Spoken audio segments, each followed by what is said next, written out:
Students, how are you students. आपको इस channel पर ना केवल graduation and post graduation physics के टॉपिक्स की सबसे आसान एक्सप्लेनेशन देखने को मिलती है, बल्कि आपको साथ के साथ ये भी बताया जाता है कि आपको एग्जाम में क्या और कैसे लिख के आना है, ताकि आप सिर्फ एक वीडियो देख के ही अपने नोट्स बना सकें और एग्जाम्स में बहुत अच्छे मार्क्स ला सकें। इसी कैटेगरी में आगे बढ़ते हुए आज हम बात करेंगे क्वांटम मैकेनिक्स स्कैटरिंग थ्योरी के एक और इम्पॉर्टेंट टॉपिक के बारे में, जिसका नाम है वैलिडिटी ऑफ बोर्न अप्रोक्सीमेशन। देखिए स्टूडेंट्स, बोर्न अप्रोक्सीमेशन इन स्कैटरिंग थ्योरी एक ऐसा प्रोसीजर है, एक ऐसा प्रोसेस है जिसकी हेल्प से हम किसी भी स्कैटरिंग प्रॉब्लम या स्कैटरिंग एक्सपेरिमेंट के लिए स्कैटरिंग एम्पलीट्यूड फाइंड कर सकते हैं। और एक बार हमें स्कैटरिंग एम्पलीट्यूड मिल जाता है तो हम बहुत easily differential and total scattering cross section find कर सकते हैं फॉर एनी स्कैटरिंग प्रॉब्लम। देखिए स्टूडेंट्स, बोर्न अप्रोक्सीमेशन को हम कब अप्लाई कर सकते हैं, इसको हमने ओरली आपको बताया था जब हमने बोर्न अप्रोक्सीमेशन टॉपिक को स्टार्ट किया था। वहां पर हमको बताया गया था कि बोर्न अप्रोक्सीमेशन से हम स्कैटरिंग एम्पलीट्यूड उस कंडीशन में फाइंड करते हैं जब हमारे इंसिडेंट पार्टिकल्स की एनर्जी टारगेट पोटेंशियल के कंपैरिजन में बहुत बहुत ज्यादा होती है। उस कंडीशन में हम बोर्न अप्रोक्सीमेशन अप्लाई करके स्कैटरिंग एम्पलीट्यूड फाइंड कर सकते हैं और उसके आगे हम differential and total scattering cross section find कर पाएंगे बाय यूजिंग स्कैटरिंग एम्पलीट्यूड जो हमने बोर्न अप्रोक्सीमेशन से फाइंड किया होगा। बट आज के इस टॉपिक में हम इस चीज को मैथमेटिकली भी देखेंगे कि बोर्न अप्रोक्सीमेशन सिर्फ वहीं अप्लाई होगी जहां पर हमारे इंसिडेंट पार्टिकल्स की एनर्जी जो है वो बहुत बहुत ज्यादा होगी और जो हमारे टारगेट पोटेंशियल्स होंगे वो वीक रहेंगे। Means energy of incident particle जो है वो ग्रेटर देन होगा किससे, टारगेट पोटेंशियल से। इसको आज हम मैथमेटिकली डिस्कस करेंगे।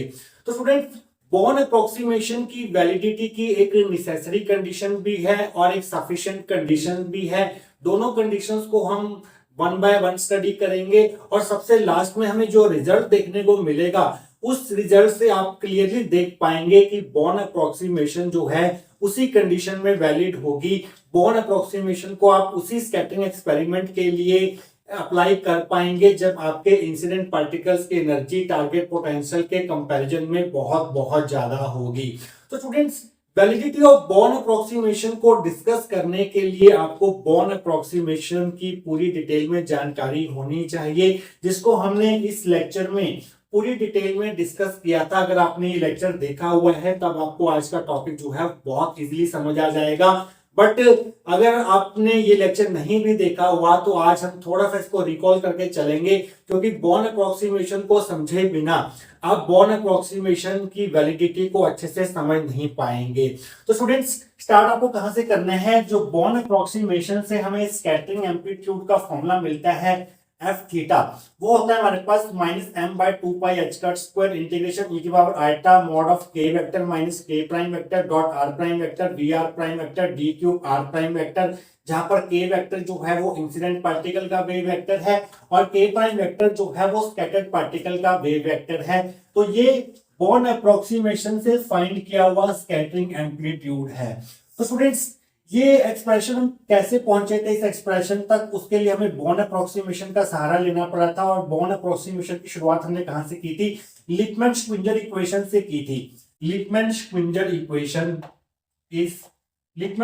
इक्वेशन हमारे पास कुछ इस तरह से होती है, psi r vector is equal to e की power iota k vector dot r vector minus m/2π² integration e की power iota mod of r vector minus r prime vector k नीचे mod of r vector minus r prime vector v of r prime vector psi r prime vector d cube r prime vector. ये हमारी first equation होगी।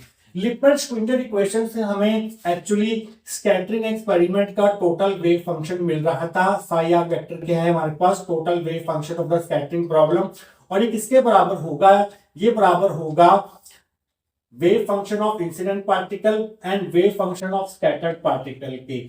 e की power iota k vector dot r vector जो है वो incident particle का wave function है, means psi I r vector है, दैट इज e की power iota k vector dot r vector हमारे पास ये है। ये हमारी सेकंड इक्वेशन होगी। और ये जो आप पूरा देख रहे हैं इंक्लूडिंग नेगेटिव साइन, ये स्कैटर्ड पार्टिकल का वेव फंक्शन था। psi s r वेक्टर इक्वल टू -m/2π² इंटीग्रेशन में ये पूरी टर्म आपको यहाँ पर लिखनी होगी, ये आपकी थर्ड इक्वेशन होगी। लिपट स्पुंजर इक्वेशन की खास बात ये थी कि इसमें हम स्कैटर्ड पार्टिकल के वेव फंक्शन को इंटीग्रल फॉर्म में रिप्रेजेंट कर पा रहे थे।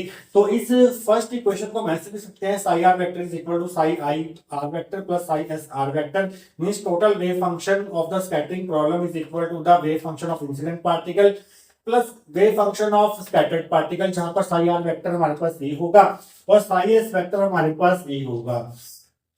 देखिए स्टूडेंट्स, अगर आपने साई आर वेक्टर फाइंड करना है, टोटल वेव फंक्शन फाइंड करना है किसी भी स्कैटरिंग एक्सपेरिमेंट का, तो उसके लिए आप इक्वेशन 1 में देख सकते हैं कि आपको ये इंटीग्रल सॉल्व करना होगा। इस इंटीग्रल को सॉल्व करने के लिए आपको साई आर प्राइम वेक्टर पता होना चाहिए, ये वेव फंक्शन पता होना चाहिए। देखिए स्टूडेंट्स, ये जो हमारा साई आर प्राइम वेक्टर है ये सिमिलर है किसके, इस wave function psi r vector के जो आपके पास यहाँ पर लिखा हुआ है। फर्क क्या है दोनों में वेरिएबल का ही तो फर्क है, यहाँ पर आर वेक्टर है, यहाँ पर आर प्राइम वेक्टर है। तो साई आर प्राइम वेक्टर ये जो अननोन वेव फंक्शन है is very much similar to the total wave function of the scattering experiment psi r vector, only difference is the difference of variables। यहाँ पर variable r vector है, यहाँ पर r prime vector है। तो अगर आपको साई आर वेक्टर फाइंड करना है तो आपको साई आर प्राइम वेक्टर पता होना चाहिए। साई आर प्राइम वेक्टर की वैल्यू यहाँ पर पुट करके आप साई आर वेक्टर को फाइंड कर पाएंगे। बट अगर आपको साई आर प्राइम वेक्टर चाहिए तो सबसे पहले आपको साई आर वेक्टर का पता होना चाहिए। तो स्टूडेंट्स, हम क्या करते हैं, इसके लिए बॉर्न अप्रोक्सीमेशन का सहारा लेते हैं। हम क्या करते हैं, साई आर वेक्टर की वैल्यू को अपनी तरफ से एज्यूम कर लेते हैं। अगर हम साई आर वेक्टर को एज्यूम कर लें तो उसमें आर वेक्टर को आर प्राइम वेक्टर से रिप्लेस करके हमें साई आर प्राइम वेक्टर मिल जाएगा, और साई आर प्राइम वेक्टर मिल गया, उसकी वैल्यू हम यहाँ पर पुट करके साई आर वेक्टर जो है वो फाइंड कर सकते हैं। ये हम बार बार काम करके देखेंगे। कब तक करके देखेंगे, जब तक हमारा साई आर वेक्टर इस फॉर्म में नहीं आ जाता जिसमें हमारे पास इंसिडेंट पार्टिकल का वेव फंक्शन भी हो और स्कैटर्ड पार्टिकल का वेव फंक्शन भी हो। मींस यहाँ पर हम सक्सेसिव अप्रोक्सीमेशंस का सहारा लेंगे और इससे हमें एक सीरीज मिलती है जिसे हम बॉर्न सीरीज बोलते हैं। तो सबसे पहले हम जो पढ़ रहे थे बॉर्न अप्रोक्सीमेशन में, वो था हमारे पास जीरो ऑर्डर बॉर्न अप्रोक्सीमेशन में, जिसमें हम अपनी तरफ से साई आर वेक्टर की सबसे सिंपलेस्ट वैल्यू एज्यूम कर रहे थे और हमने वहां पर साई आर वेक्टर को जीरो लिया था। अगर हमारे पास साई आर वेक्टर जीरो है तो ऑब्वियस होगा कि साई आर प्राइम वेक्टर भी जीरो होगा। अगर हम आर वेक्टर को आर प्राइम वेक्टर से चेंज भी कर दें तब भी हमें वो जीरो ही देगा। ये हमारी फोर्थ इक्वेशन होगी। तो स्टूडेंट्स, इस psi r prime vector equal to zero को अगर हम यहाँ पर पुट कर दें तो ये पूरी टर्म जो है वो जीरो हो जाएगी। तो आप यहाँ पर लिखेंगे using 4 in 1 we get psi r vector is equal to e की power iota k vector dot r vector, और ये पूरी टर्म जीरो हो जाएगी। तो यहाँ पर हमने जीरो नहीं लिखा है। तो इस केस में हमारे पास साई आर वेक्टर जो है वो ये मिल रहा था, e की power iota k vector dot r vector मिल रहा था। ये क्या है हमारे पास, ये है हमारे पास इस इक्वेशन नंबर 2 के according equal iota k vector dot r vector क्या है, साई आई आर वेक्टर के बराबर है। तो यहाँ पर हम इक्वल टू में साई आई आर वेक्टर लिख देते हैं। तो students, zero order Born approximation में जो हमें सोल्यूशन मिला है psi r vector, total wave function मिला है स्कैटरिंग प्रॉब्लम का, उसमें सिर्फ हमें इंसिडेंट पार्टिकल का वेव फंक्शन ही मिल रहा है। यहाँ पर आपको कहीं भी स्कैटर्ड पार्टिकल का वेव फंक्शन नहीं दिखाई दे रहा है। नीचे जो इक्वेशन आपको दिखाई दे रही है psi r vector is equal to this, ये इस फॉर्म में नहीं है। यहाँ पर साई आई आर वेक्टर तो है but Sai S R vector नहीं है, स्कैटर्ड पार्टिकल का वेव फंक्शन नहीं है। तो जीरो ऑर्डर बॉर्न अप्रोक्सीमेशन के अकॉर्डिंग हमें स्कैटर्ड पार्टिकल का वेव फंक्शन देखने को नहीं मिलता है, स्कैटर्ड पार्टिकल का वेव फंक्शन देखने को नहीं मिल रहा है। इसका मतलब जीरो ऑर्डर बॉर्न अप्रोक्सीमेशन के अकॉर्डिंग यहाँ पर स्कैटरिंग हुई ही नहीं है, जबकि स्कैटरिंग एक्सपेरिमेंट में हमारे पास पार्टिकल जो है वो स्कैटर्ड होने चाहिए। स्कैटर्ड होंगे पार्टिकल्स तो हमें स्कैटर्ड पार्टिकल का वेव फंक्शन भी मिलना चाहिए, जो कि यहाँ पर नहीं मिल रहा है। तो हमें जीरो ऑर्डर बॉर्न अप्रोक्सीमेशन से आगे बढ़ना पड़ रहा था, हमें जाना पड़ रहा था फर्स्ट ऑर्डर बॉर्न अप्रोक्सीमेशन की तरफ। तो जब हम साई आर वेक्टर को जीरो ले रहे थे तो हमें कोई एप्लीकेबल सोल्यूशन नहीं मिल रहा था स्कैटरिंग प्रॉब्लम का, क्योंकि यहाँ पर हमें स्कैटर्ड पार्टिकल का वेव फंक्शन देखने को नहीं मिल रहा था। तो अब हमें साई आर वेक्टर की वैल्यू को जीरो ना एज्यूम करके कुछ और एज्यूम करना पड़ रहा था। और फर्स्ट ऑर्डर बॉर्न अप्रोक्सीमेशन में हमने साई आर वेक्टर की वैल्यू को क्या लिया था, जो हमें जीरो ऑर्डर बॉर्न अप्रोक्सीमेशन में साई आर वेक्टर की वैल्यू मिली थी e की power iota k vector dot r vector, उसे हमने साई आर वेक्टर लेके चले थे फर्स्ट ऑर्डर बॉर्न अप्रोक्सीमेशन में। तो साई आर वेक्टर को हम यहाँ पर लेके चलेंगे e की power iota k vector dot r vector. तो यहाँ से अगर साई आर वेक्टर ये है तो साई आर प्राइम वेक्टर क्या हो जाएगा, जहां पर r वेक्टर है वहां पर r प्राइम वेक्टर कर दो तो हमें मिल जाएगा e की power iota k vector dot r prime vector. ये हमारी सिक्स्थ इक्वेशन होगी। तो इस साई आर प्राइम वेक्टर की वैल्यू को सिक्स इक्वेशन से उठाकर अगर हम यहाँ पर पुट करें फर्स्ट इक्वेशन में, तो आपको क्या मिलेगा, using 6 in 1 we get psi r vector is equal to e की power iota k vector dot r vector minus m by 2 pi h square integration e की power iota mod of r vector minus r prime vector, नीचे mod of r vector minus r prime vector, साथ में k v r prime vector, यहाँ पर हम put कर रहे हैं साई r प्राइम वेक्टर की वैल्यू जो कि है हमारे पास e की power iota k vector dot r prime vector, साथ में है d क्यूब r प्राइम। ये हमारी 7a इक्वेशन होगी। तो अगर आप 7a इक्वेशन को ध्यान से देखोगे तो इसमें आपके पास एक इंसिडेंट पार्टिकल का वेव फंक्शन भी है और एक स्कैटर्ड पार्टिकल का वेव फंक्शन भी है। तो 7a इक्वेशन जो है वो इस फॉर्म में है, psi r vector is equal to psi i r vector plus psi s r vector, जहां पर साई आई आर वेक्टर क्या होगा, ये होगा e की power iota k vector dot r vector, इसे हम 7b इक्वेशन देंगे, और साई s वेक्टर जो है वो ये होगा, psi s r vector is equal to minus m by 2 pi h square, ये पूरी टर्म आप यहाँ पर लिख देंगे, इसे हम 7b इक्वेशन देंगे। तो फर्स्ट ऑर्डर बोर्न अप्रोक्सीमेशन से हमें जो सॉल्यूशन मिल रहा है स्कैटरिंग एक्सपेरिमेंट का, जो वेव फंक्शन मिल रहा है total wave function scattering experiment का, वो इस फॉर्म में मिल रहा है। यहाँ पे हमें इंसिडेंट पार्टिकल का वेव फंक्शन भी देखने को मिल रहा है और स्कैटर्ड पार्टिकल का वेव फंक्शन भी देखने को मिल रहा है। तो 7a इक्वेशन जो है वो स्कैटरिंग एक्सपेरिमेंट का एक प्रॉपर सोल्यूशन है। तो स्टूडेंट्स हम इसको एक प्रॉपर सोल्यूशन मान सकते हैं। तो इससे यहाँ पर फर्स्ट ऑर्डर बोर्न अप्रोक्सीमेशन से हमें इस फॉर्म में इक्वेशन जो है वो मिल चुकी है। तो स्टूडेंट्स अगर हम इस इक्वेशन को एक और वे में लिखना चाहें तो कैसे लिख सकते हैं, equation 7a can be written as, ये जो हमारे पास साई आर वेक्टर की वैल्यू मिली थी जीरो ऑर्डर बोर्न अप्रोक्सीमेशन में, इसे हम ऐसे भी लिख सकते हैं psi zero r vector. Psi zero r vector क्या है, wave function, total wave function of scattering experiment for zero order Born approximation को हम साई जीरो आर वेक्टर भी लिख सकते हैं। तो स्टूडेंट्स इसकी जगह पर हम e की power iota k vector dot r vector की जगह पर हम क्या लिख सकते हैं, साई जीरो आर वेक्टर लिख सकते हैं। अगर हमारे पास साई जीरो आर वेक्टर किसके बराबर है, psi zero r vector e की power iota k vector dot r vector के बराबर है, तो psi zero r prime vector किसके बराबर हो जाएगा, e की power iota k vector dot r prime vector के बराबर हो जाएगा। तो इस e की power iota k vector dot r prime vector की जगह पर हम psi zero r prime vector लिख सकते हैं। तो इसकी जगह पर हमने Sai zero r prime vector लिख दिया है। बाकी सारी टर्म जो है इस इक्वेशन में सेम रहेंगी। इसकी जगह पर आपने लिख दिया साई जीरो r वेक्टर और इसकी जगह पर आपने लिख दिया इसकी जगह पर Sai zero r prime vector. तो आपको जो नई इक्वेशन मिलेगी वो 7c इक्वेशन होगी, जो कि एक एप्लीकेबल सॉल्यूशन है किसका, स्कैटरिंग एक्सपेरिमेंट का, क्योंकि जो हमें यहाँ पर टोटल वेव फंक्शन मिल रहा है फर्स्ट ऑर्डर बोर्न अप्रोक्सीमेशन में, जिसे हम साई वन आर वेक्टर भी लिख सकते हैं। साई वन क्यों लिखा हमने, क्योंकि हम फर्स्ट ऑर्डर बोर्न अप्रोक्सीमेशन की बात कर रहे हैं, तो हम यहाँ पर सबस्क्रिप्ट में वन लगाएंगे, साई वन आर वेक्टर वो इसके बराबर है, जिसमें हमारे पास इंसिडेंट पार्टिकल का वेव फंक्शन भी है और स्कैटर्ड पार्टिकल का वेव फंक्शन भी है। तो हम zero first order Born approximation से आगे नहीं बढ़ते हैं, क्योंकि यहीं पर हमें एक एप्लीकेबल सॉल्यूशन मिल जाता है। सेकंड ऑर्डर बोर्न अप्रोक्सीमेशन के लिए आपको क्या करना होगा, वहां पर आपको साई आर वेक्टर की वैल्यू को ये एज्यूम करके चलना होगा, फिर आप साई आर प्राइम वेक्टर निकालेंगे, जहां जहां आर वेक्टर है वहां वहां आर प्राइम वेक्टर पुट करेंगे, फिर जो आपको साई आर प्राइम वेक्टर मिलेगा उसकी वैल्यू को आप यहाँ पर पुट करेंगे, जिससे हमारा रिजल्ट जो है काफी कॉम्प्लिकेटेड हो जाएगा और टीडियस हो जाएगा, जिससे हम आगे की डेरिवेशन को इतनी आसानी से प्रोसीड नहीं कर पाएंगे अगर हम सेकंड ऑर्डर बोर्न अप्रोक्सीमेशन की तरफ जाते हैं। हमें जो रिजल्ट चाहिए वो हम फर्स्ट ऑर्डर बोर्न अप्रोक्सीमेशन के इस रिजल्ट से ही ऑब्टेन कर सकते हैं। तो स्टूडेंट्स अभी हमने देखा कि जो यहाँ पर हमें वैलिड वेव फंक्शन मिल रहा है साई आर वेक्टर, जिसमें हमारे पास इंसिडेंट पार्टिकल का वेव फंक्शन भी है और स्कैटर्ड पार्टिकल का वेव फंक्शन भी है, वो हमें कब मिला, जब हमने साई आर वेक्टर को e की power iota k vector dot r vector put किया। मींस जब हमारे पास साई आर वेक्टर जो है e की power iota k vector dot r vector के बराबर होगा और e की power iota k vector dot r vector किसके बराबर था, यहाँ पर साई आई आर वेक्टर के बराबर था।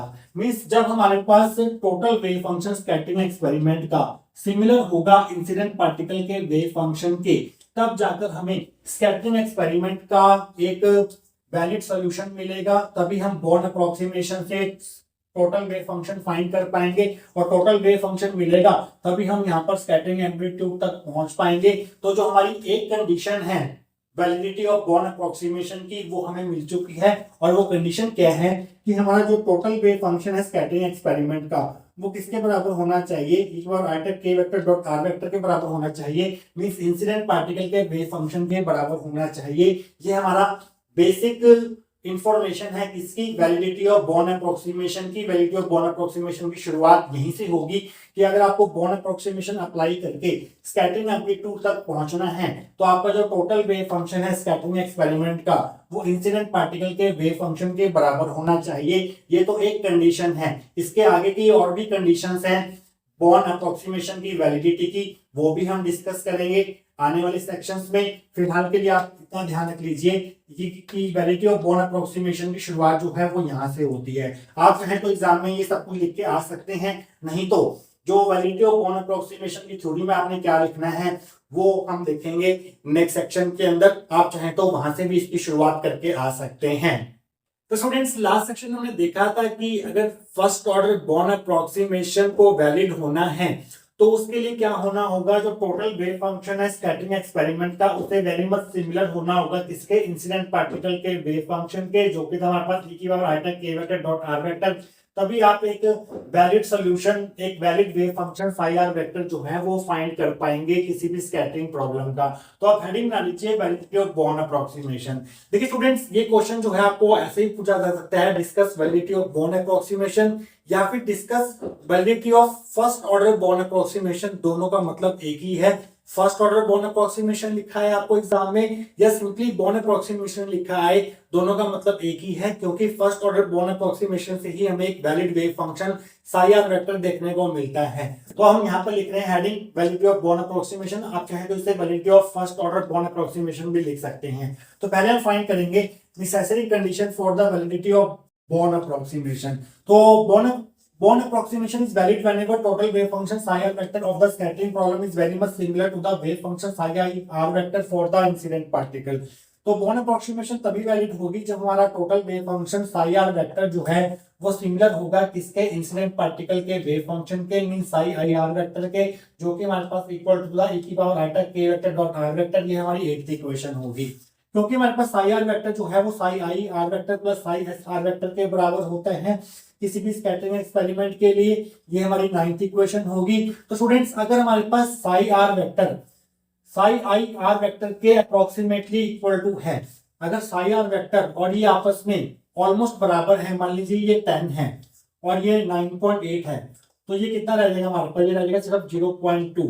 मीन्स जो हमारा 10 और 9.8 है वो एक दूसरे के कंपेरेबल हैं इस इक्वेशन नंबर 8 के अकॉर्डिंग। इसका मतलब ये है कि अगर हम 8th इक्वेशन को 9th में अप्लाई करें तो इसका मतलब ये हुआ कि साई एस आर वेक्टर जो है वो बहुत बहुत छोटा होगा किसके, साई आई आर वेक्टर के। मींस स्कैटर्ड पार्टिकल का जो वेव फंक्शन होगा उसे इंसिडेंट पार्टिकल के वेव फंक्शन से बहुत बहुत छोटा होना पड़ेगा, तभी इक्वेशन नंबर 8 वैलिड होगी और तभी हमारे पास बोर्न अप्रोक्सीमेशन वैलिड होगी। तो हम यहाँ पर लिखेंगे from 8 and 9 it is clear that Sai S R vector को छोटा होना पड़ेगा, बहुत बहुत छोटा होना पड़ेगा साई आई आर वेक्टर के, तभी ये इक्वेशन जो है वो अप्लाई हो पाएगी। अगर साई एस आर वेक्टर बहुत बहुत छोटा है साई आई आर वेक्टर से, तो जो साई एस आर वेक्टर का मैग्नीट्यूड है वो भी बहुत बहुत छोटा होगा किसके, साई आई आर वेक्टर के मैग्नीट्यूड के। ये हमारी 10th इक्वेशन होगी। तो वैलिडिटी ऑफ बोर्न अप्रोक्सीमेशन को आप ऐसे भी लिख सकते हैं कि जो स्कैटर्ड पार्टिकल का वेव फंक्शन है उसे बहुत बहुत छोटा होना पड़ेगा इंसिडेंट पार्टिकल के वेव फंक्शन से, तभी हमारी बोर्न अप्रोक्सीमेशन जो है वो वैलिड हो पाएगी। तो हम यहाँ पर लिखेंगे it means Born approximation will be valid whenever wave function psi s r vector for the scattered particle is very much smaller than the compared to the wave function psi I r vector for the incident particle। तो born approximation तभी valid होगी जब हमारे पास scattered particle का wave function incident particle के wave function से बहुत बहुत छोटा होगा। देखिए student psi I r vector हमारे पास क्या है, एक बार i तक k vector dot r vector है, तो psi I स्टार क्या हो जाएगा, r वेक्टर क्या हो जाएगा, मींस इस फंक्शन का कॉम्प्लेक्स कॉन्जुगेट क्या हो जाएगा, जहां जहां आइटा है वहां वहां उसका साइन चेंज करना होगा, यहाँ प्लस आइटा तो यहाँ माइनस आइटा आ जाएगा, e की power minus iota k vector dot r vector हो जाएगा। तो स्टूडेंट्स अगर हम mod of phi i r vector के स्क्वायर को फाइंड करें, किसी भी वेव फंक्शन के मॉड का स्क्वायर किसके बराबर होता है, उस वेव फंक्शन के complex conjugate multiply wave function के बराबर होता है। तो mod of psi i r vector के स्क्वायर को हम ऐसे लिख सकते हैं Sai i star r vector multiply psi i r vector. Psi i star r vector की वैल्यू हमने फाइंड की है, ये है e की पावर माइनस आई तक k vector dot r vector. Psi i r vector हमारे पास क्या है, e की पावर आई तक k vector dot r vector. Power जो है वो ऐड हो जाएंगी, ये माइनस की प्लस की कट जाएंगी, तो एक बार जीरो आ जाएगा, मीन्स 1 आ जाएगा। मीन्स इस वेव फंक्शन के मॉड का स्क्वायर 1 है, तो अगर हम स्क्वायर को यहाँ पर भेज दें 1 के ऊपर स्क्वायर रूट लगाकर, तो वो भी 1 मिलेगा, तो mod of psi i r vector भी हमारे पास क्या हो जाएगा, 1 हो जाएगा। ये हमारी 11th इक्वेशन होगी। तो इस mod of psi i r vector equal to 1 की वैल्यू 11th इक्वेशन से उठाकर यहाँ पर पुट कर दो इसकी जगह पर, तो आपको क्या मिलेगा, using 11 in 10 we get psi S R vector का मॉड लेस देन 1 हो जाएगा। तो स्टूडेंट्स, बॉर्न अप्रोक्सीमेशन की वैलिडिटी की जो हमारे पास नेसेसरी कंडीशन है वो ये है कि जो वेव फंक्शन है स्कैटर्ड पार्टिकल का, उसका जो मैग्नीट्यूड है वो लेस देन 1 होना चाहिए, तभी हमारे पास बॉर्न अप्रोक्सीमेशन वैलिड होगी और तभी हमें वैलिड वेव फंक्शन मिल पाएगा। तो आप यहाँ पर लिखेंगे equation 12 represent necessary condition for the validity of born approximation. तो स्टूडेंट्स, ये जो नेसेसरी कंडीशन हमें मिली है बॉर्न अप्रोक्सीमेशन की वैलिडिटी की, ये वेव फंक्शन के टर्म्स में है, बट जो प्रैक्टिकल लैब में जब आप एक्सपेरिमेंट परफॉर्म करेंगे, कोई भी स्कैटरिंग एक्सपेरिमेंट परफॉर्म करेंगे, तो वहां पर आप वेव फंक्शन से तो डील नहीं करेंगे, वहां पर आपको कुछ मैथमेटिकल रिजल्ट चाहिए होगा, मींस कोई इंटीग्रल, कोई डिफरेंशियल चाहिए होगा, जिसको आप इवेल्युएट करके बॉर्न अप्रोक्सीमेशन की वैलिडिटी को चेक कर सके। तो स्टूडेंट्स, वो फाइंड करने के लिए, उस प्रकार की मैथमेटिकल कंडीशन को फाइंड करने के लिए हमें बात करनी होगी एक और कंडीशन की, for the validity of born approximation, जिसे हम sufficient condition for born approximation बोलेंगे। और वही कंडीशन हमें बताएगी कि बॉर्न अप्रोक्सीमेशन जो है वो कब वैलिड होती है, वो तब वैलिड होती है जब आपके इंसिडेंट पार्टिकल की एनर्जी जो है वो बहुत बहुत ज्यादा हो और आपका टारगेट पोटेंशियल जो है वो बहुत बहुत वीक हो। वो हमें बताएगी sufficient condition for the validity of born approximation, जिसे हम डिराइव करेंगे आने वाले सेक्शंस के अंदर। तो स्टूडेंट्स, लास्ट सेक्शन में हमने necessary condition for the validity of born approximation find कर ली थी, जिसके according mod of psi S R vector जो है वो लेस देन 1 होना चाहिए, जिसे हमने 12th इक्वेशन दी थी। देखिए स्टूडेंट, जो mod of phi of s are vector है वो साई एस आर वेक्टर की मैक्सिमम वैल्यू को रिप्रेजेंट कर रहा है, मींस मैक्सिमम वैल्यू जो है साई एस आर वेक्टर की वो लेस देन 1 होनी चाहिए, तभी आपकी बॉर्न अप्रोक्सीमेशन वैलिड होगी। आइए बात करते हैं sufficient condition for the validity of born approximation की। तो आप हेडिंग बना लीजिए, point number 2, sufficient condition for the validity of born approximation. तो स्टूडेंट्स, हमें देखना होगा कि जो हमारा साई एस आर वेक्टर है वो कहां पर मैक्सिमम होगा। उसके लिए हम यूज करेंगे इक्वेशन नंबर 7b का। 7b के according Sai S R vector जो है वो इस इंटीग्रल के बराबर था। साई एस आर वेक्टर जो है वो किस पर डिपेंड कर रहा है, वो डिपेंड कर रहा है potential energy function we are prime vector के ऊपर। जहां पर we are prime vector maximum होगा वहीं पर psi S R vector maximum होगा। और हम जानते हैं कि जहां पर ओरिजिन होता है r इक्वल टू 0 पर, वहां पर टारगेट होता है हमारे पास, और जहां पर ओरिजिन होगा, जहां पर टारगेट होगा, वहां पर आपका वी आर प्राइम वेक्टर जो है वो मैक्सिमम होगा। जैसे जैसे आपका इस पॉइंट से, इस ओरिजिन से डिस्टेंस बढ़ता जाएगा, वैसे वैसे टारगेट पोटेंशियल जो है वो कमजोर होता जाएगा, वीक होता जाएगा। तो जो वी आर प्राइम वेक्टर की मैक्सिमम वैल्यू होगी वो ओरिजिन पर होगी, r इक्वल टू 0 पर होगी। तो r इक्वल टू 0 पर ही हमारा ये स्कैटर्ड पार्टिकल के लिए वेव फंक्शन मैक्सिमम होगा, क्योंकि जहां पर we are prime vector maximum होगा वहीं पर psi S R vector maximum होगा। ये लाइंस आपको यहाँ पर लिखनी होंगी। The psi S R vector depends upon the potential energy function we are prime vector of the target. Psi S R vector जो है वो वी आर प्राइम वेक्टर पर डिपेंड कर रहा है, जो कि पोटेंशियल एनर्जी फंक्शन है टारगेट का। It means psi s r vector will be maximum when V r prime vector is maximum. We know that V r prime vector is maximum at origin, that is at r vector is equal to 0. So psi s r vector will also be maximum at r vector is equal to 0. Means psi s r vector will be maximum at r vector equal to 0.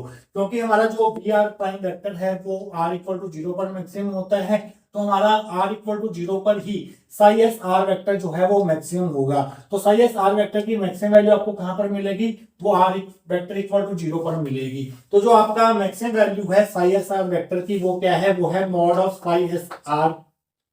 Mod of psi S R vector जो है वो psi S R vector की maximum value है। ये maximum value को कब मिलेगी, r वेक्टर इक्वल टू 0 पर मिलेगी। और ये जो मैक्सिमम वैल्यू है psi S of r vector की, means mod of psi S R vector, वो 12th equation according less than 1 है। अगर हम 13th और 12th इक्वेशन को यूज करें तो हम कैसे लिख सकते हैं, हम लिख सकते हैं कि जो हमारा साई एस आर वेक्टर का मैग्नीट्यूड है वो लेस देन 1 है, मींस जो मैक्सिमम वैल्यू है सही आर वेक्टर की वो कहां पर हमें मिलेगी, वो आर वेक्टर इक्वल टू 0 पर मिलेगी। बट 12th इक्वेशन के अकॉर्डिंग जो मैक्सिमम वैल्यू है सही आर वेक्टर की वो लेस देन 1 है। तो इस इक्वेशन को हम ऐसे भी लिख सकते हैं, जहां आर वेक्टर है वहां 0 पुट कर दे, मींस मॉड ऑफ सही 0 लेस देन 1 हो जाएगा। हमने आर वेक्टर को 0 पुट कर दिया, तो यहाँ पर आपको एट आर वेक्टर इक्वल 0 लिखनी जरूरत नहीं पड़ेगी। ये ऑब्वियस है कि आर वेक्टर को हमने यहाँ पर 0 पुट कर दिया है। तो स्टूडेंट्स अब हमें क्या करना होगा, साई एस 0 की वैल्यू निकालनी होगी, means value of scattered particle wave function at R vector equal to 0 find करना होगा। उस वैल्यू को यहाँ पर पुट करना होगा, उसे लेस देन 1 करना होगा, फिर हमें सफिशिएंट कंडीशन मिल जाएगी for the validity of born approximation. तो साई एस 0 आपको कब मिलेगा, जब आप यहाँ पर इस 7b इक्वेशन में आर वेक्टर को 0 पुट कर देंगे। तो आप लिखेंगे put R vector equal to 0 in 7b, we get psi S 0 is equal to -10/2 pi h cut square. जहां आर वेक्टर है वहां 0 पुट कर दो, e की power iota mod of 0 minus R prime vector के V are prime vector, e की power iota k vector dot R prime vector D cube R prime ऐसे ही रहेगा, नीचे mod of 0 minus R prime vector आ जाएगा। तो 0 में से ये माइनस करेंगे तो 0 यहाँ से हटा सकते हैं, नेगेटिव का मॉड जो है वो पॉजिटिव हो जाता है, यहाँ से 0 हटा दो, नेगेटिव का मॉड पॉजिटिव हो जाएगा। तो सिंपली से आप लिख सकते हैं e की पावर आइटा के आर प्राइम वेक्टर आएगा यहाँ पर, तो नीचे भी हमारे पास आर प्राइम वेक्टर आएगा। तो स्टूडेंट्स बाकी टर्म्स ये वाली और जो है वो एज इट इज रहेंगी। तो स्टूडेंट्स ये जो हमारा K vector multiply R prime vector है, इसे हम कैसे सकते हैं, इसे हम ऐसे लिख सकते हैं K vector multiply R prime vector को K R prime cos theta prime, जहां पर थीटा प्राइम जो है वो R prime and K vector के बीच का एंगल है। इस तरह से लिख सकते हैं डॉट प्रोडक्ट को। और पिछले लेक्चर्स में हम काफी बार इस रिजल्ट को यूज कर रहे हैं कि जो हमारा डी क्यूब आर प्राइम होता है उसे हम कैसे लिखते हैं, आर प्राइम का square sine theta prime D R prime D theta prime D phi prime, इस तरह से लिखते हैं। तो इन दोनों रिजल्ट्स को हम क्या करते हैं, यहाँ पर यूज कर लेते हैं इसकी जगह पर और इसकी जगह पर। तो आप लिखेंगे sine S 0 is equal to -m/2 pi h cut square integration e की पावर आइटा के आर प्राइम वेक्टर लगाने स्टूडेंट्स आपने यहाँ भी वेक्टर आएगा, यहाँ भी वेक्टर आएगा। इनफैक्ट स्टूडेंट्स आपको यहाँ पर आर प्राइम के ऊपर वेक्टर लगाने की जरूरत नहीं है। क्यों जरूरत नहीं है, देखिए students mod of A vector जो है वो ए के बराबर होता है। तो स्टूडेंट्स यहाँ पर हमने माइनस का मॉड तो प्लस कर दिया था, बट आर प्राइम वेक्टर के मॉड को हमने आर प्राइम वेक्टर नहीं लिखना, सिंपली आर प्राइम लिखना है, ऊपर भी और नीचे भी। इस चीज का अपने ध्यान रखना है। तो स्टूडेंट्स ये वैल्यूज दोनों हम यहाँ पर पुट करते हैं, यहाँ पर और यहाँ पर, तो आपको मिलेगा sine 0 is equal to -m/2 pi h cut square integration e की पावर आइटा के आर प्राइम, नीचे आपके पास आर प्राइम है ना कि वेक्टर ऊपर बी आर प्राइम e की पावर आइटा, इसकी जगह पर K vector dot R prime vector की जगह पर हम लिख रहे हैं आइटा के R prime cos theta prime, और डी क्यूब आर प्राइम की जगह पर हम ये पूरी वैल्यू पुट करेंगे R prime square sine theta prime D R prime D theta prime D phi prime. क्योंकि अब यहाँ पर 3 डिफरेंशियल्स हैं, D R prime D theta prime D phi prime, तो इनके रिस्पेक्ट में 3 इंटीग्रेशन हमें लगाने होंगे। एक आर प्राइम के लिए जिसकी वैल्यूज जो है 0 से लेकर इंफिनिटी तक होंगी, एक थीटा प्राइम के लिए जिसकी वैल्यूज 0 से पाई तक होंगी, और एक फाई प्राइम के लिए जिसकी वैल्यूज 0 से लेकर 2 पाई तक होंगी। तो स्टूडेंट्स यहाँ पर एक आर प्राइम से एक आर प्राइम जो है वो कैंसिल हो जाएगा। अब हम क्या करेंगे, आर प्राइम वाली टर्म्स थीटा प्राइम वाली टर्म्स और फाई प्राइम वाली टर्म्स अलग अलग करेंगे, तो आपको मिलेगा -m/2 pi h cut square integration R prime equal to 0 को इंफिनिटी e की पावर आइटा के आर प्राइम वाली टर्म है, वी आर प्राइम वाली टर्म है, एक आर प्राइम बचा वो भी आर प्राइम वाली टर्म है, और साथ में डी आर प्राइम है। थीटा प्राइम वाली टर्म्स कौन कौन सी हैं, integration theta prime equal to 0 to pi e की पावर आइटा के R prime cos theta prime, ये थीटा प्राइम वाली टर्म है, sin theta prime D theta prime, integration phi prime is equal to 0 to 2 pi D phi prime आ जाएगा। D phi prime का जो integration होगा वो फाई प्राइम होगा, लिमिट्स आ जाएंगे 0 टू 2 पाई, लिमिट्स यहाँ पर पुट करेंगे तो आपको मिलेगा यहाँ पर 2 पाई माइनस 0, और इस 2 पाई से ये 2 पाई जो है वो आप कैंसिल कर देंगे। एक काम और आप करेंगे, देखिए डी कॉस थीटा प्राइम को आप कैसे लिख सकते हैं, minus sign theta prime D theta prime लिख सकते हैं। अगर इस माइनस साइन को यहाँ पर भेज दें तो ये आ जाएगा, means sign theta prime D theta prime को आप minus D cos theta prime लिख सकते हैं। तो इस sign theta prime D theta prime को हमने minus D cos theta prime से रिप्लेस कर दिया है। तो स्टूडेंट्स हम इस स्टेप तक पहुंच चुके हैं, इसके आगे थोड़े से स्टेप्स और रह गए हैं, फिर हम पहुंचेंगे अपने लास्ट रिजल्ट तक। नेक्स्ट सेक्शन के अंदर। तो स्टूडेंट्स लास्ट सेक्शन में हम इस स्टेप तक पहुंच चुके थे, 2 पाई से 2 पाई जो है वो कैंसिल हो गया था। अब क्या करते हैं, इस माइनस साइन को यहाँ पर भेज देते हैं बाहर, तो ये माइनस माइनस हो जाएगा प्लस। एक स्टेप आप यही कंप्लीट कर देंगे। अब हमें क्या करना है, इसका इंटीग्रेशन करना है। यहाँ पर इंटीग्रेशन जो है वो cos थीटा प्राइम के रिस्पेक्ट में होगा, क्योंकि यहाँ पर d cos थीटा प्राइम है। तो इसका जो इंटीग्रेशन होगा cos थीटा प्राइम के रिस्पेक्ट में, हमें पता है e की पावर ax dx क्या होता है, e की power ax divided by a। तो पहले एक्सपोनेंशियल रेट टर्म सेम आ जाएगी, e की power iota K R prime cos theta prime, फिर नीचे cos थीटा प्राइम का जो कोएफिशिएंट है वो नीचे आ जाएगा आटा के आर प्राइम। लिमिट आ जाएगी यहाँ पर theta prime equal to 0 to pi. अब स्टूडेंट्स हम क्या करेंगे, जहां पर थीटा प्राइम में पहले पाई पुट करेंगे, फिर थीटा प्राइम की जगह पर 0 पुट करेंगे। इस आटा के आर प्राइम को हम बाहर ले लेते हैं, आर प्राइम से तो आर प्राइम कैंसिल ही हो जाएगा, आटा के को हम बाहर लेते हैं, तो ये बन जाएगा m अपॉन h का square iota K integration r equal to r prime equal to 0 to infinity e की power iota K r prime V are prime D R prime. Limit put करते हैं, e की power iota K r prime cos pi minus e की power iota K r prime cos 0। cos pi minus 1 होता है, cos 0 1 होता है, तो cos पाई की जगह माइनस पुट करेंगे, तो ये बन जाएगा e की पावर माइनस आटा K r prime minus e की power iota K r prime cos 0 1 हो गया। तो स्टूडेंट्स यहाँ पर हम आटा से मल्टीप्लाई और डिवाइड कर देते हैं, तो यहाँ पर आटा आ जाएगा, यहाँ पर आटा इंटू आटा आटा स्क्वायर हो जाएगा। नेक्स्ट स्टेप पे आपको क्या करना है, आटा स्क्वायर की जगह माइनस 1 पुट करना है, तो यहाँ पर माइनस आटा m बाय के एच का स्क्वायर आ जाएगा। और यहाँ पर नेक्स्ट स्टेप में आपको क्या करना है, e की power iota K R prime को इन दोनों से मल्टीप्लाई करना है, तो ये बनेगा वी आर प्राइम, यहाँ पर है आटा के आर प्राइम, यहाँ पर है माइनस का आटा के आर प्राइम, तो ये पावर से पावर कैंसिल हो जाएगी, तो यहाँ पर e की पावर 0 आ जाएगा। माइनस यहाँ पर आटा के आर प्राइम है, यहाँ पर आटा के आर प्राइम है, जब आपस में दोनों मल्टीप्लाई होंगे तो पावर ऐड हो जाएंगी, आटा के आर प्राइम प्लस आटा के आर प्राइम हो जाएगा 2 आटा के आर प्राइम, तो ये आ जाएगा हमारे पास। e की पावर 0 को हम सिंपली 1 लिख देते हैं यहाँ पर, तो e की power iota K R prime को इन दोनों से मल्टीप्लाई करने के बाद हमारे पास ये ब्रैकेट आ जाएगी। तो स्टूडेंट्स अब आप क्या कर सकते हैं, यहाँ से माइनस साइन जो है वो कॉमन ले सकते हैं, माइनस साइन कॉमन लेंगे तो क्या होगा, ये टर्म प्लस की हो जाएगी, ये टर्म माइनस की हो जाएगी, तो इसे आप लिख सकते हैं e की power 2 iota K R prime minus 1, और जो माइनस कॉमन लिया आपने माइनस माइनस बाहर हो जाएगा यहाँ पर प्लस। तो स्टूडेंट्स ये हमारे पास IS0 की वैल्यू आ चुकी है 16th इक्वेशन में। इस IS0 की वैल्यू जो है 16th इक्वेशन से उठाकर हम डाल देते हैं 14th इक्वेशन में। 14th इक्वेशन हमारे पास ये थी, mod of IS0 is less than 1, तो यहाँ पर IS0 की वैल्यू पुट करेंगे तो बनेगा mod of iota m by K H का square integration r prime equal to 0 to infinity V are prime e की power 2 iota K R prime minus 1 D R prime is less than 1। तो students एक result हमारे पास ये आ गया। इस result को कई बुक्स में किसी और तरीके से भी लिखा हुआ है, वो तरीका भी देख लेते हैं। कई बुक्स में इस रिजल्ट को इस तरह से लिखा हुआ है, कई बुक में इस रिजल्ट को एक और वे में लिखा हुआ है। उसके लिए आपको क्या करना होगा, यहाँ से बढ़ना होगा इस तरफ, इस स्टेप से आपको इस तरफ बढ़ना होगा। आपको यहाँ पर क्या करना है, आर प्राइम से आर प्राइम को कैंसिल कर देना है, सिर्फ के को बाहर भेजना है, आटा को अंदर रहने देना है। तो आपको क्या मिलेगा, m अपॉन एच का स्क्वायर के integration r prime equal to 0 to infinity के बाद iota K r prime V are prime D R prime e के बाद iota K r prime cos pi minus e के बाद iota K r prime cos 0, नीचे आटा हमने limits put कर दी यहाँ पर, cos पाई की जगह माइनस 1 पुट कर दिया तो यहाँ माइनस 1 आ गया, cos 0 की जगह 1 पुट कर दिया तो यहाँ पर ये आ गया। तो स्टूडेंट्स नेक्स्ट स्टेप पे आप क्या करेंगे, यहाँ से माइनस साइन जो है वो कॉमन लेंगे, माइनस साइन कॉमन लेंगे तो ये टर्म प्लस की हो जाएगी, ये टर्म माइनस की हो जाएगी। माइनस कॉमन आ गया, माइनस m बाय h का स्क्वायर के e की power iota K r prime D R prime D R prime e की power iota K r prime पहले आ गया, और ये बाद में आ जाएगा माइनस में, माइनस आटा माइनस e की पावर माइनस आटा के r प्राइम नीचे आटा है।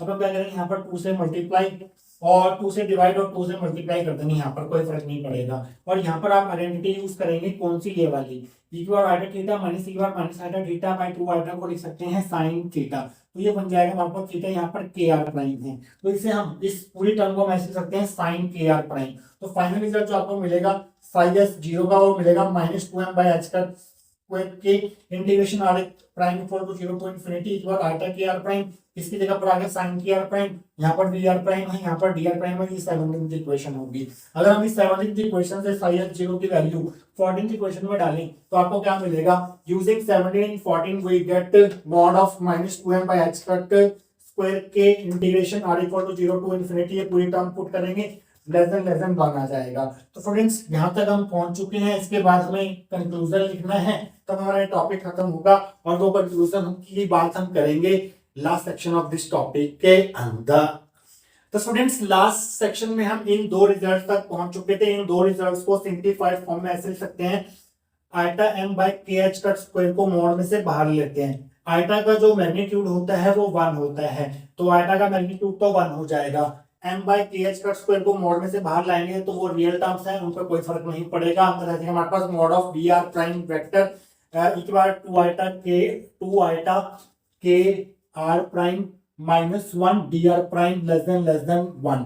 तो स्टूडेंट्स कई बुक में जो वैलिडिटी ऑफ बॉर्न अप्रोक्सीमेशन है उस रिजल्ट को इस फॉर्म में लिखा हुआ है, और कई बुक्स में अगर हम इस यहाँ से -2m बाई के एच का स्क्वायर को मॉड में से बाहर ले आते हैं तो माइनस साइन प्लस का हो जाएगा, तो ये बन जाएगा 2m बाई के एच का स्क्वायर, और मॉड में इंटीग्रेशन वाला पार्ट रह जाएगा ये वाला, और लेस देन 1 आ जाएगा। और कई बुक्स में वैलिडिटी ऑफ बॉर्न अप्रोक्सीमेशन को इस तरह से लिखा हुआ है। आप किसी भी फॉर्म में इस वैलिडिटी ऑफ बॉर्न अप्रोक्सीमेशन के एक्सप्रेशन को लिख सकते हैं, चाहे आप इस फॉर्म में लिखे चाहे इस फॉर्म में लिखे, दोनों फॉर्म जो है वो बिल्कुल करेक्ट हैं।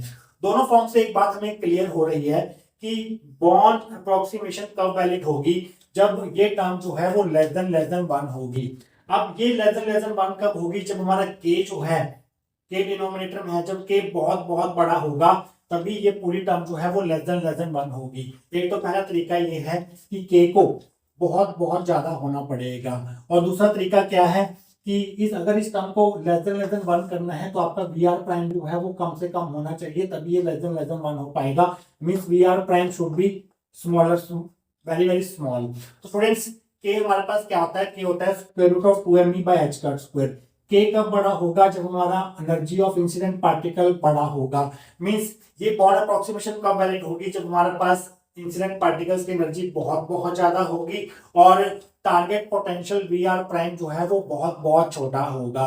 तो आप यहां से कंक्लूजन लिख सकते हैं, the above result shows that Born approximation is valid when k is equal to square root of 2me by h का square is very large and V are prime is very small.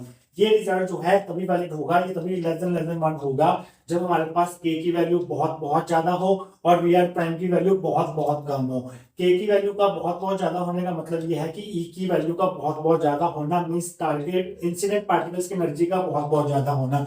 दूसरे words में ऐसे लिख सकते हैं, in other words we can say that Born approximation is valid when energy E of the incident particles is very larger than the target potentials. तो जब हमारे पास इंसिडेंट पार्टिकल्स की energy target potential V are prime से बहुत ज्यादा होगी, तभी आप बॉर्न अप्रोक्सीमेशन को अप्लाई करेंगे स्कैटरिंग प्रॉब्लम में, तभी आप बॉर्न अप्रोक्सीमेशन से स्कैटरिंग एम्पलीट्यूड का एक्सप्रेशन फाइंड कर पाएंगे और स्कैटरिंग एम्पलीट्यूड से further differential and total scattering cross section जो है वो फाइंड कर पाएंगे। तो स्टूडेंट्स यहाँ पर आपका वैलिडिटी ऑफ बॉर्न अप्रोक्सीमेशन खत्म होता है, जहां पर आपने पढ़ा कि बॉर्न अप्रोक्सीमेशन किस केस में अप्लाई होगी, तभी अप्लाई होगी जब एनर्जी ऑफ इंसिडेंट पार्टिकल जो है वो बहुत ज्यादा होंगी और टारगेट पोटेंशियल जो है वो बहुत वीक होंगे, मींस कम होंगे as compare to energy of incident particles. तो स्टूडेंट्स आई होप आपको आज का टॉपिक जो है वो अच्छे से क्लियर हुआ होगा। मिलेंगे किसी और important topic related to scattering theory in quantum mechanics के साथ।